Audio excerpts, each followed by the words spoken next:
Welcome to the Lead with Hope podcast, where we explore habits, optimism, purpose, and excellence that fuel extraordinary leadership. I'm your host, Brandi Kelly, and each episode we dive into inspiring stories, practical tools, and meaningful conversations to help you rise, lead, and live with hope. Today, I'm joined by the incredible Cheryl Mitchell, a true example of purpose-driven leadership. Cheryl began her journey in education, earning a degree and teaching for many years before transitioning into corporate training, consulting, and now a sought-after speaker and author. She brings her powerful mix of personal experience, professional insight, and heart to every audience she serves, helping others create impact and live inspired lives. Fun fact, Cheryl is a proud dairy farmer's daughter who once made the bold decision to leave her first grade classroom mid-year, a move that surprised everyone, but led to her true calling. Welcome to the show, Cheryl. Well, thank you. I am so happy and honored to be here. Thank you for asking me. Well, I'm excited to delve more into your story. So why don't we start there? Tell us a little bit more about your story, your background, what makes you unique? Sure. So dairy farmer's daughter, grew up on a small town dairy farm and was ready to go to college and got there. And so excited. I was the first one. And in my dorm on the eighth floor, my dad turned around from the window and he was crying. Oh, And I was homesick every single day. So this ready to go girl was sort of going, this is real now. And so it was small town, very close knit family, and got a degree and did the education thing. And honestly, just my mom kind of laughed and said, "You can't keep a job." And I'm like, "No, I need variety." And I just never found I like so many different things. I was curious and I liked education and I love teaching, but the institutional part started to feel very constrictive. And as I ended up being a single mom. And so, there's just this path that very traditional dairy farmer, you go to school to get an education degree, you're going to have children, you're going to stay home with them, and then it doesn't go. And so I just learned to adjust. And I found myself in a lot of cool places teaching graduate courses to teachers, first graders, corporate training and development. And I've always loved to speak. mhm. And in fact, when I was about 5 or 6, we had somebody who helped us remodel our house, and he was kind of eclectic sort of guy. And he would, at the end of the day, sit me on his lap and recite Little Orphan Annie. Oh, And yeah, and I had the nickname Hollywood. So he called me Hollywood. Well, it fits because now I speak and theatrical, I guess you would say. So it's just been a really interesting, fun, unexpected path. And that's why I say, when we say to 18-year-olds, what do you want to do? I'm like, I was 52 when I right. figured it out. So you're good. Yeah, absolutely. It's unrealistic to think that you are going to choose what you're going to do for the rest of your life at 18 and stick with that. Right. Mhm. Right. And some people, what I call are lifers, like, I Yeah, mean, they're going to be in this, and that's fine. If you were in higher education or in education, that's your life path. We need those people. right. I am not a lifer. Mhm. And I felt guilty about that, honestly, for a really long time, Yeah. because the script in the world says, Mhm. what's wrong with you if you don't? And what I realized, honestly, was that God made me different, and I should embrace that, not feel guilty about that. Yeah, God made you to be you, uniquely you, and Yes. you need to shine your light brightly into the Yeah. world.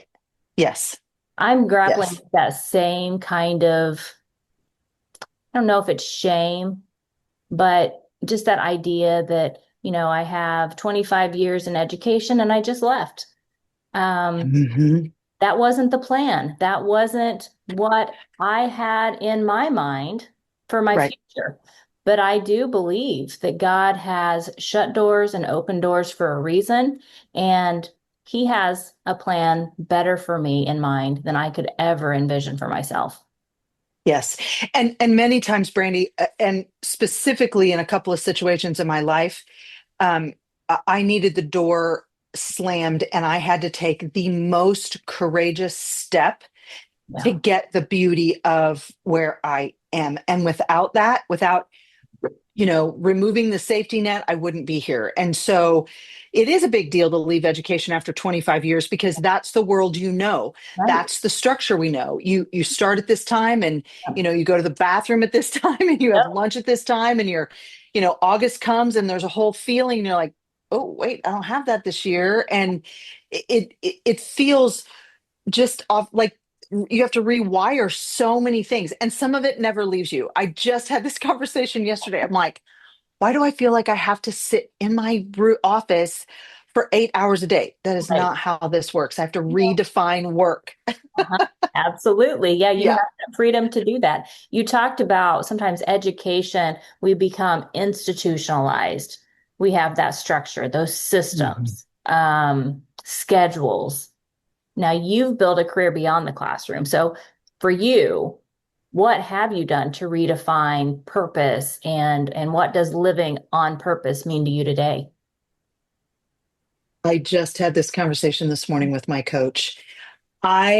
The lens that I look through is, will I have impact in someone else's life? Mhm. Because teaching has never left me. I love teaching and I love education. Mhm. The institutional part got in the way of that purpose. Yeah. So, purpose for me is, will I make impact with the audiences that I speak to and the organizations that I consult with? And by impact, will they be different by something I said Mhm. or did with them? And I personally, purpose for me has, I've had to really redefine um, that my identity is not in what I do and the work, the productivity that I put in for the day. And for instance, part of the work that I need to do for my own business is read books, do some research that doesn't feel like work. It's not answering an email, it's not administrative tasks. It's sort of this creative space Mhm. where my brain isn't thinking about anything, but it's got space to move. So that's purpose. So some of it is just literally saying out loud, this has purpose because it will lead to impact for people. Right. And for me, one of the things that I know that I need to do on purpose, to do intentionally for my health and longevity and for my business is physical movement. That is something that brings those thoughts, that creativity out in me. And Mhm, for years, I have kind of stifled that. And now I have the freedom that I can jump on the bike or I can go on a walk in the middle of the day or do those things. And mhm. it's an odd feeling, but it's also a very amazing opportunity. And it's almost, Brandy, giving yourself permission that it's okay not to be in an office setting, like to go out. I mean, Mhm. Simon Sinek talks about this like boredom. Like, okay, think of how many times you come up with an idea in the shower. Well, Right. that's because your brain isn't thinking about anything. It's on automatic, and you're like, it leaves space for all this. Yeah. Um, I I have learned, and I think this is growing up on the farm. Mhm. I have to be in nature or be able to experience that. So there's something about, so I moved to Lexington, Kentucky, and I'm not around the regular farm harvest. There Mhm. is something about seeing a combine in the field, like that I don't know, it like infuses oxygen into me. A year ago, I could feel that I've got to be back in nature, or I need something, and it just felt itchy. And Mhm. I had a trip to Colorado and then to Washington. And instead of coming home in between, I purposely stayed in Colorado. And I remember walking and hiking, and I came across a creek or a river, and I sat down on a rock and I just bawled. And Mhm. it wasn't because I was sad or anything. It was like absolutely relief, and it reset me because I need to move. I need space and I need it differently. So I make a practice. I work out 5 days a week, Yeah. and it's in the morning for me. It's so Absolutely. Because that, again, that fuels my brain and our brains differently. It's space. And I think in education, there was never any space and we always wanted it. I mean, teachers, I remember people being so upset. I just want time in my classroom. I just need space. And we kept pressing in. And I think that's one of the reasons, one of the messages that I give to people to help impact. You need space, take it. Yeah. Like, yes, We just here's a notepad, do nothing but just write and sit. Yeah.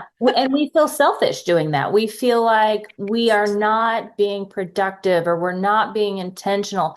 But if we don't give ourselves the permission to invest in ourselves through those kinds of habits, those Right. consistent actions that we take every day, we can't expect to realize our full potential or help others do that either. Correct. Stephen Covey's book, The Seven Habits, he talks about sharpening the saw. And I mean, we don't do that. And if you look at us as a society, we are unhealthy, we're not rested, we're sick, we're all of those things. Now, I will tell you, I had to have some physical stuff to go, you're not paying attention. And now that I do commit to that, it is no longer selfish to me. It is absolutely necessity.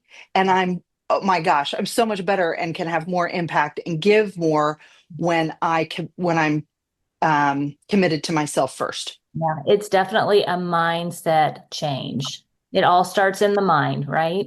All of it. And you were at the Macoupin County CEO program just not too long ago, talking to our students about that very Yes. thing, about mindset. So, for you, what kind of mindset do you believe is required to live a life of excellence or a life that you love? First of all, knowing that it's your mind first. I mean, it literally, okay, every time the alarm goes off, am I actually going to get up or am I not? Right. So to me, it's this, it's a practice, right? And some days it's hard. Like this yesterday, I did not feel like working out.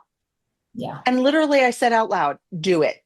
There is no try, it's do or don't. So I think to recognize that I can't outsource that, Mhm. I have to decide. Yep. And some days I'm going to decide not to. Okay. Mhm. Right. And so that mindset first is it starts here. No one else is responsible for it. It is really mind over matter, winning the war in your mind, because we're wired for comfort.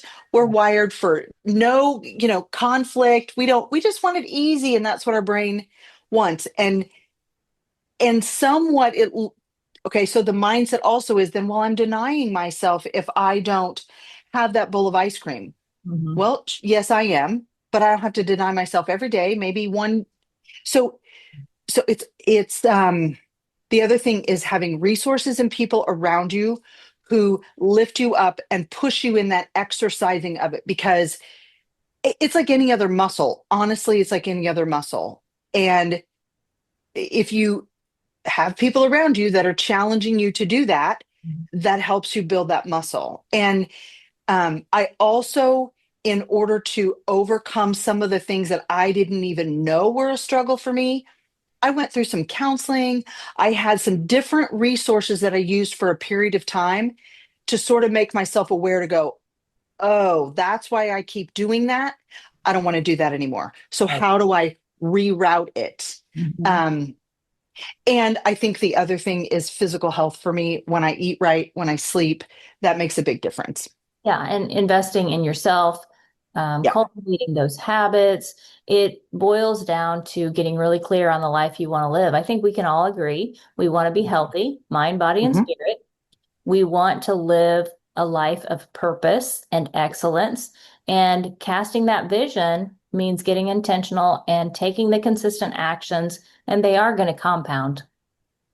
They are going to compound. And, you know, I love that, Brandy, because it is. Let's get clear on the life I want to live. I literally just, that was part of my conversation with my coach today. Okay, what do I want? If these are the numbers and these are the goals, why do I want that? Right. Oh, well, because I don't want to work 12 hours a day anymore. Mm-hmm. I want some freedom to do some other things.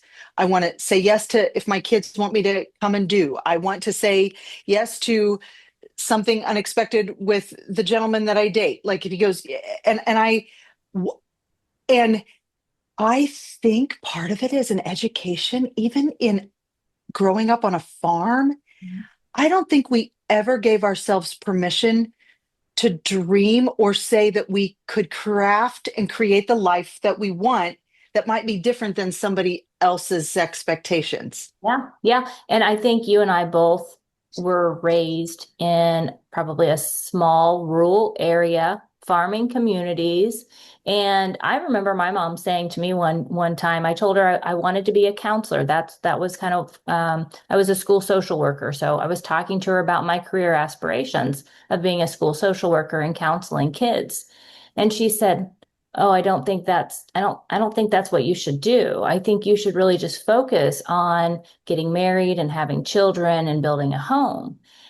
And I wanted more for myself, but we get in our own way because our Mhm. mind, we put ourselves in this little box and we Right. don't dare to dream that something bigger is possible for us Mhm. outside of whatever our parents expect for us or whatever Right. society expects for us. But anything is possible. And that power of belief is a lot of what I talk about in my book, Lead with Hope.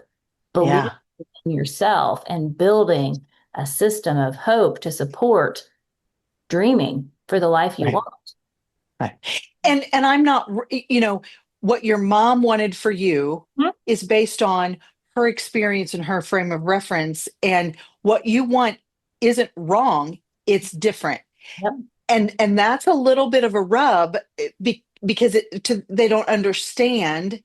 And I mean, my mom still is like, why I don't get you. I'm like, I know, I'm sorry. It's okay. And I want to say, but you and dad are the reason that I did that because you said to us, go away. You're going away to school. And if you want to come back to this small town and bring ideas and, great, but go experience and do. And so we're not doing something wrong. We're doing something different. So again, that goes back to the mindset and what we tell ourselves. So what we say in there, if we say, I'm all anxious, guess what? You are. Absolutely. How about if I'm just normal, nervous, or kind of scared that I put some goals out there that are pretty big and I don't know how to do that? Yeah. Okay.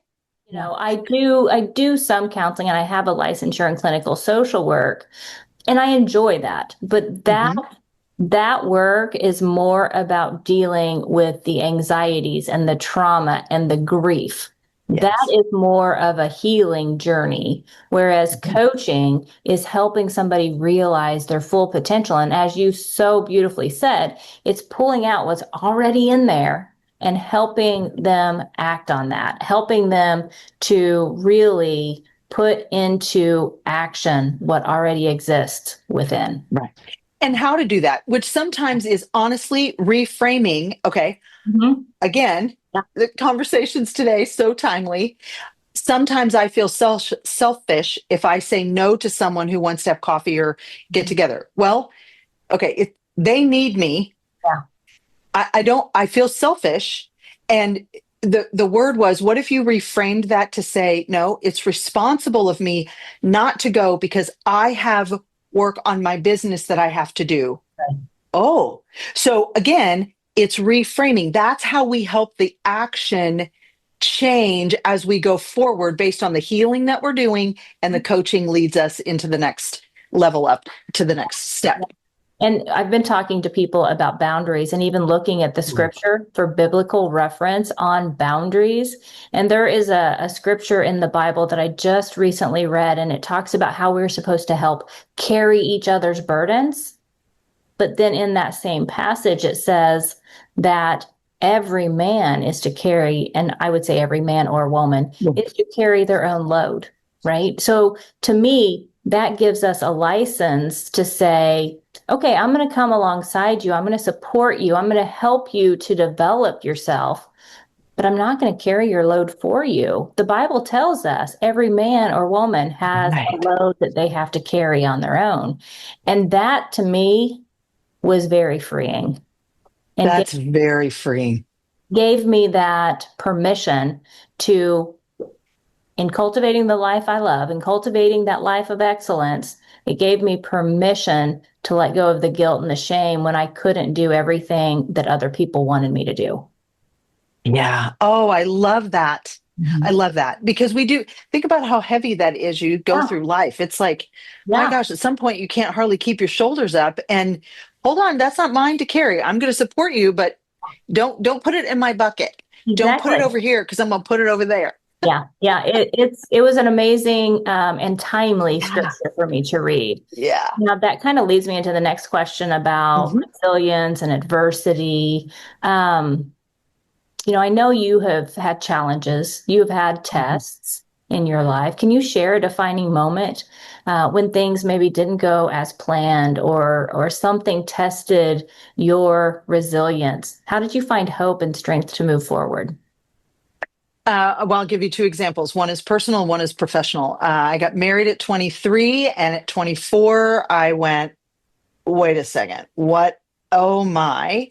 Mhm. And stayed, counsel, all the things. And then I ended up with two kids, and I thought, okay, I didn't want to be divorced, all of the things, divorced, and I'm raising two children. And I was a stay at home mom. So you've got fear of income, you have all of the things. And I had, first of all, great support around me. I remember the day that I had just peace about this decision, that I didn't make it lightly. And again, it was mindset. I made a decision that I would not sacrifice my children for a job or career or a man, meaning I saw too many people have people in and out of their lives. So I chose not to date. I chose to just and not have my children be my identity, but focus on motherhood so that they were going to be okay. And I was 30 and it was hard and I was tired and they were boys. And I remember calling my mom one night and I'm like, Mom, I don't think I can give them a bath anymore. Like, this is so hard. They were like 2 and 4. She goes, Oh, Cheryl, this ain't nothing. It gets harder. I'm like, that is not the answer I wanted. But it was but in reality, it was like, okay, really buck up. They're playing with bubbles. They're going to be fine. Put them to bed. Right. So personally, that really set me on a journey that at the end of the day, it was only me. And even though you have a support around you, so I had to learn how sometimes I was lonely or I was tired or whatever. You just get up and do it the next day. Like, don't make a big deal of it. Just one step, the next step, the next step. So that personal, and I will tell you, my boys are I am very proud of the men they are because I purposely put other people in their life because they weren't going to see a regular marriage and how that relationship worked. And so I had to get outside of myself and be uncomfortable with some things in order to, put the right people in their life. The second one, in looking back, I think might have been harder than the divorce. I worked for the CEO program, and Craig Linval, the founder, he and I had a relationship, and he asked me to be the executive director when he was diagnosed with cancer. And anyway, the long story short of that is they put someone in place, and he fired me. And it was my dream job. It was why I left education in the middle of the year. And I mean, it absolutely rocked my world because I had never experienced such um, evil treatment, harassment as a woman. I mean, there were lots of things that I was very naive to. And in looking back, um, and I will tell you, Brandi, it took me over a year to gain my confidence back. It really, really, really destroyed lots in me and shattered me. And I was scared. And so what did I do? Um, I I allowed myself to sit in it. Mhm. I allowed myself to be angry, to see the injustice, to all of that. And then I used my network. Mhm. And then I got logical and as my dad said, get the emotion out of it. You've got a job to do. And your job is finding a job. And this and so then that showed me the network piece of that and how important it was that I authentically and genuinely kept in touch with people and impacted people's lives. And I mean, it was almost overwhelming that I had to shut my phone off at one point and go, okay. So, um, uh, but that professionally, it showed me some things about people that I didn't want to believe, Yeah. and it also changed me. And when I got my confidence back, Mhm. it was back in spades, because I was like, you know what? You fired me because you were afraid of me. And I'm damn good at what I do. I know my value. I can sell my value. And it helped me articulate what I do and why I do it and what and where I do it. And I'm super proud of that. And the other piece of both of those is I did not hold on to resentment. I did not hold on to poor me. It was like, let's learn from it, and people are who they are. Yeah, absolutely. I mean, that forgiveness piece is huge there. You Oh, can't hold mhm. on to that bitterness and resentment and expect good things to happen in your life. Craig is somebody that I kind of knew through a mutual friend, Joe Fothery. Have you ever met Oh yeah, Mr. Fothery? Yeah. He yeah. was a teacher during my time at Effingham School District. That's where I started as a school social worker. So I was able to kind of see the work they were doing through that multimedia program, and Mhm. probably there around the time CEO got started. Yeah. Yeah. So it's kind of Well, come and full circle. yes, and Joe was part of that, sort of like how all that came to be. And Craig and my first cousin was in the T-Town band, and they were, I mean, Craig and his wife did not have children. So they had these kids who were kind of like their kids. And my cousin's is a drummer in Nashville for big names. And they, so that's sort of how this came about. And then Craig and I sat down, and I here's the other thing that was really cool. I said to him, Greg, I'm like, what happens if you get hit by a bus tomorrow? And he looked at me, and I mean, almost with tears in his eyes, and he said, I don't know, Cheryl. He said, this worries me every night, because this program and what we do is so important, but I've not found anyone who gets it and won't institutionalize it Yes. and will keep it going authentically. And it wasn't but a month later, and he called me and he said, Cheryl, we need to talk again. And so we had chatted, and so it just came to be.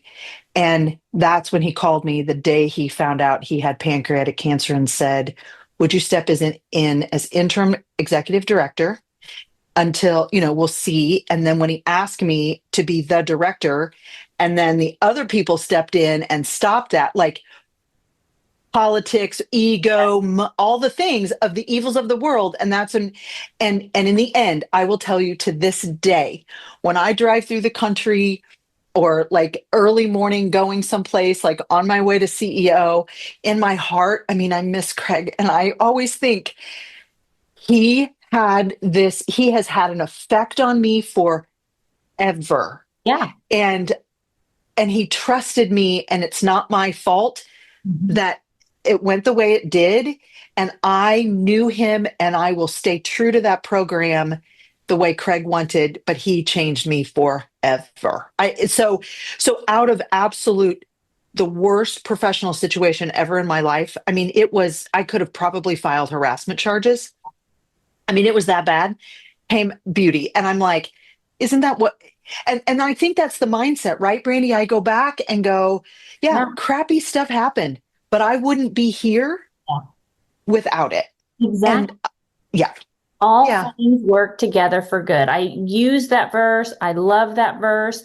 And it is truly my life's mantra. But, I love that you brought up Craig, because he is the epitome of a man with a vision. He had a vision bigger than himself. And today, with the CEO program, we are seeing the fruits of his labor.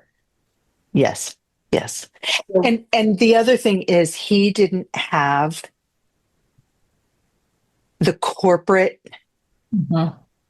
to fight what came at him. And so, like vision, like it's just, I've learned so much in all of that, that if you ask me Ooh, if you ask me if I would say, would I want that to happen to me again, Mhm. but I had to give up everything I learned and all of it, I would say I would do it again. Like it had to happen. Yeah, everything happens for a reason. Yeah.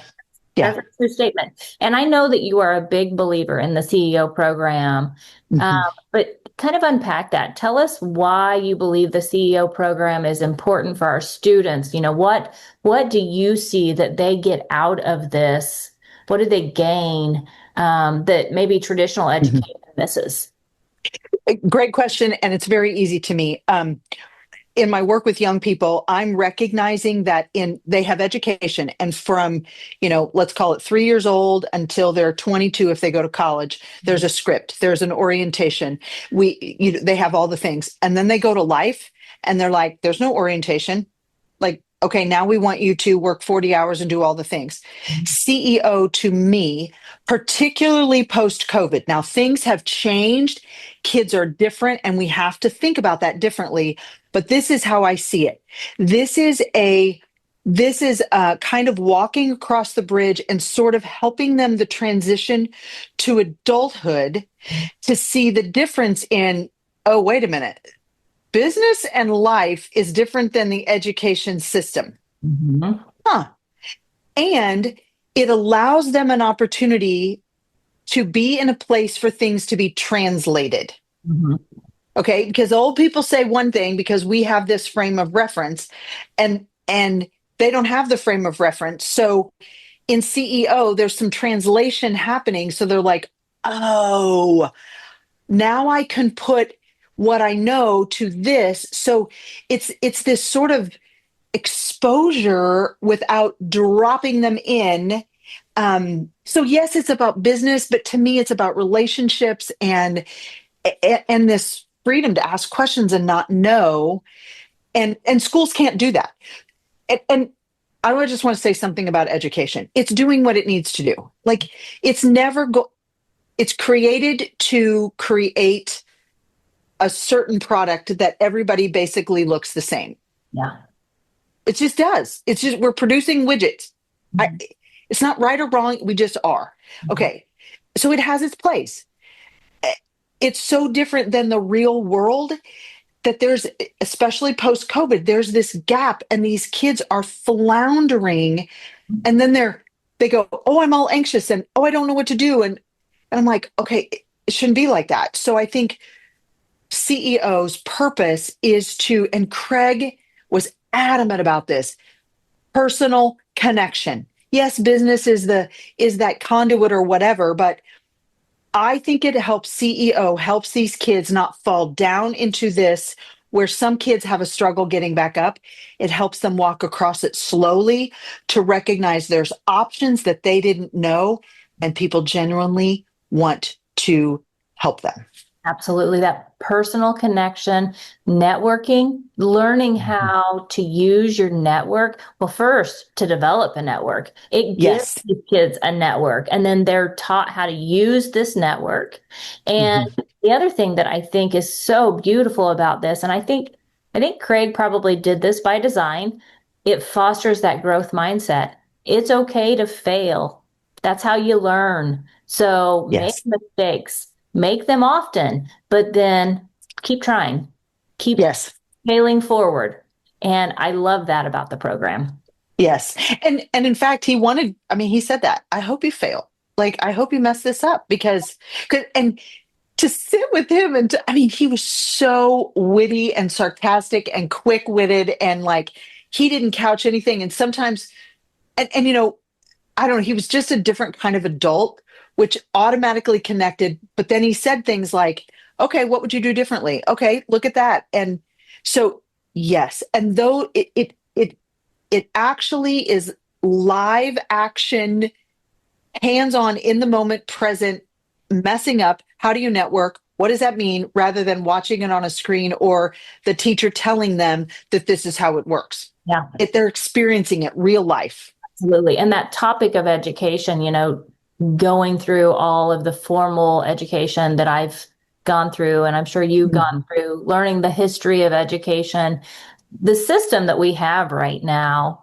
was not created for the world that we live in today. And That's correct. I don't know how we're going to change that. I think we are going to have to disrupt the status quo. I hope education doesn't have to collapse for that to happen, but there needs to be some radical change in public education to equip our students.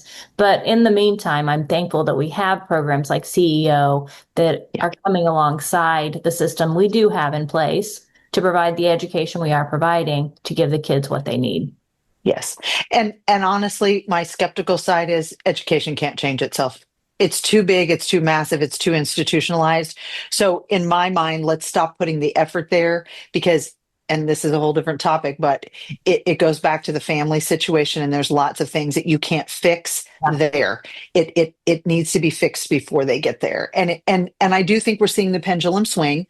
I think you see the young generation, Charlie Kirk, get married, have kids. And I think CEO also allows these kids permission to go, wait a second, I think differently, so that's the other piece of this that I think is beautiful and needed, very needed. Very needed. Yeah, absolutely.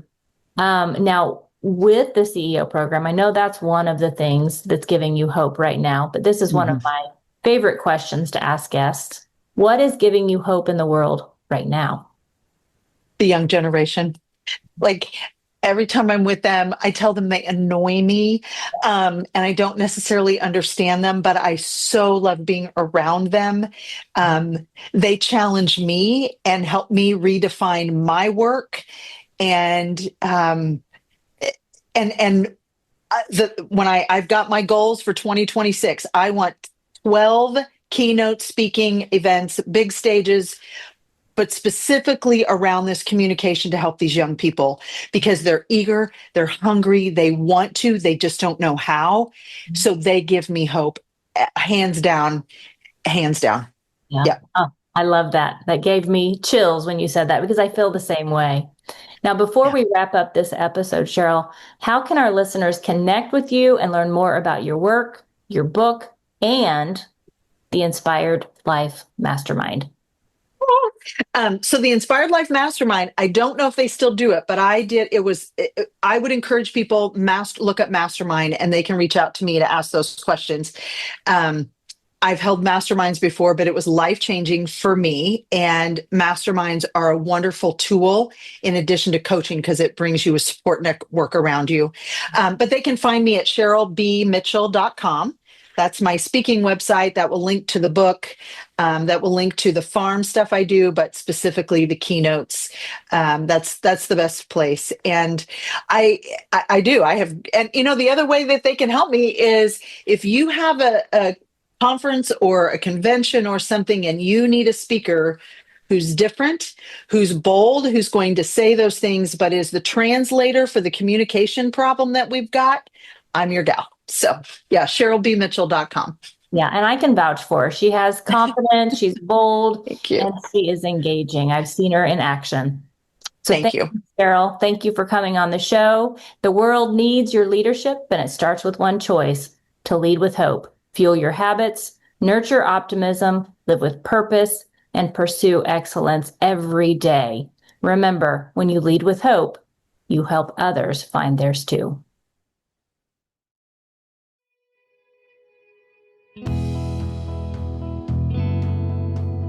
Thank you so much for tuning in to today's episode of Lead with Hope, where we believe that leadership rooted in habits, optimistic mindset, purpose, and excellence can truly change the world. I'd love to ask you for a small favor that makes a big impact. Help me spread hope. Share this episode with a friend or a colleague who could use a little encouragement today. And if this conversation inspired you, please take a moment to head over and give the show a 5-star rating. It helps others find us and keeps the message of hope growing strong.